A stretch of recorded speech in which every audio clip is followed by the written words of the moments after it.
এবার দ্বিতীয় দেখুন, আপনার হরোস্কোপে রাজযোগ আছে চন্দ্র এবং শুক্র। ওটার কি বেনিফিট? চন্দ্র শুক্র বিদেশে নেম ফেম রেপুটেশন দেয় যদি 12-এ থাকে। 12কে বিদেশ বলা হয়, এবং এটা খুব ভালো কম্বিনেশন রয়েছে। চন্দ্র এবং শুক্রের মধ্যে ডিগ্রিগত ডিফারেন্স হচ্ছে 6 ডিগ্রি, 7 ডিগ্রির মতো থাকলে এটা বিরাট বড় রাজযোগ দেয়। এই রাজযোগ চন্দ্র এবং শুক্র দ্বারা নির্মিত হয়। চন্দ্র ইটসেলফ রানীমা, শুক্র হচ্ছে প্রিন্সেস বা রাজকুমারী। ভেবে দেখুন, ভিনাস।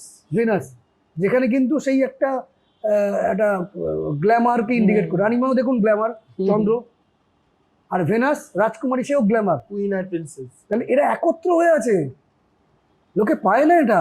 এটা কি পজিটিভ সাইন? এটা নেম ফেম reputation regarding film, media, artistic লেখালেখি, গান বাজনা, যত রকম মানে এন্টারটেইনিং ওয়ার্ল্ড, সেখানে গুড লাক এই দেয়। ফিল্ডেই তো আছি।